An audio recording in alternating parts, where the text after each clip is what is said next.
I know. Why didn't I just buy a hellcat? Here I am, $17,000 in to a Charger RT all-wheel drive. Was it worth it? $17,000 into this engine here, and still not done.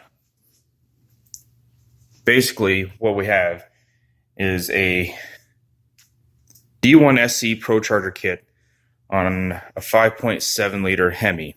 Now, Procharger does make a Procharger kit for the Charger RT, but with this being an all-wheel drive RT, it took a little bit of custom fabrication just to get this set up to fit in here, because with the all-wheel drive, the engine does sit a little bit higher and further forward.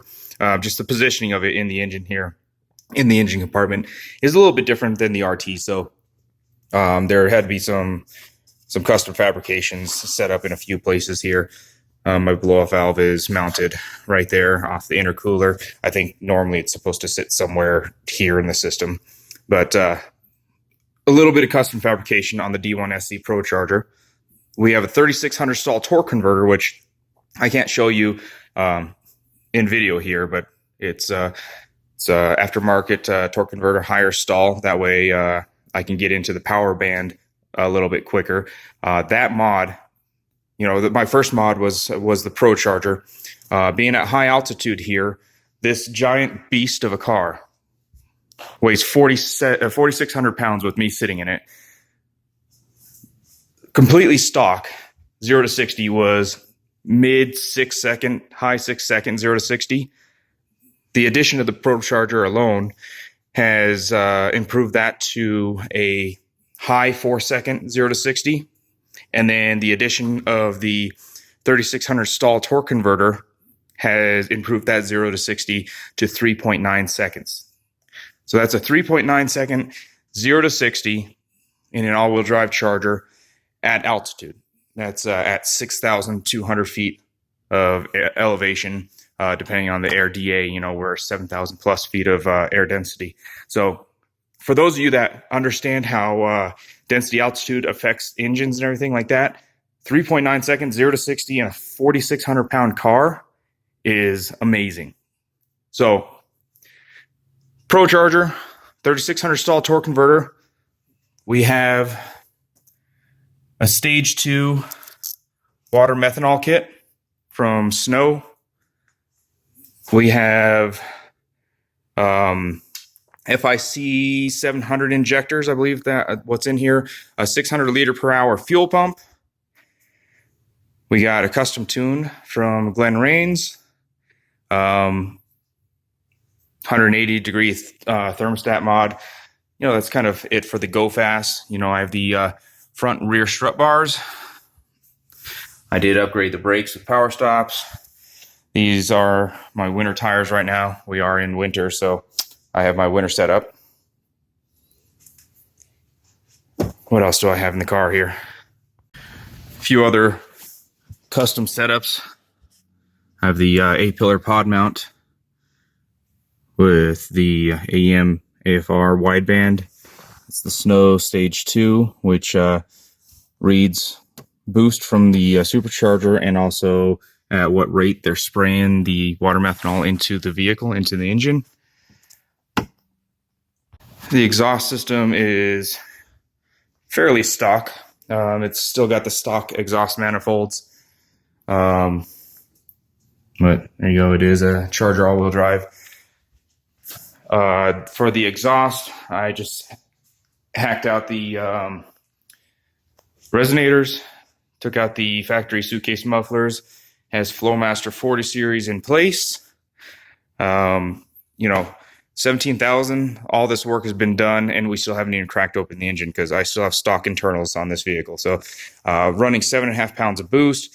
The car has about 20,000 miles on it so far. I haven't had any problems internally, but a lot of it is having a very conservative tune. A lot of it is taking care of the vehicle, maintaining, adjusting driving habits depending on the engine coolant temperature or the engine oil temperature and everything like that. if you let the oil get too hot, you know, there's a chance that you'll expand those rings too far on the piston and you'll chip the top of the pistons. You know, still have more work to do. Definitely need to forge the internals or change the block on the bottom and just get something a little bit beefier. Has stock transmission, has the stock transfer case, stock front and rear differentials.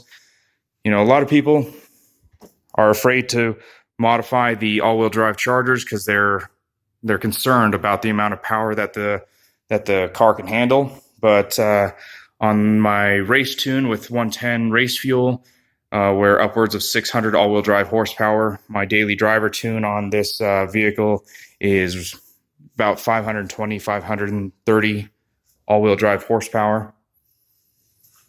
A few other mods. Bruce Bickett sent those in for me. These spider headlights. Guy in the car club here donated the front lip. Bruce is actually sending me the paddle shifter kit for this vehicle here, hopefully this week. So I'll do an install video on that. But, you know, for $17,000, is it worth it? I'm going to say yeah. You know, there's a lot of fun with this car. You know, this car has its moments of just being absolutely awesome. You know, just being a daily driver, it's taken care of me. I haven't had any issues with it. It's extremely fun to drive.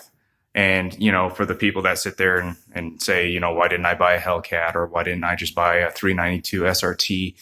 I drive this car year round. And yes, I understand that rear wheel drive Hemis and stuff like that with snow tires, you can still get around and, you know, not get stuck in whatever, you know, driver mod, whatever you want to say.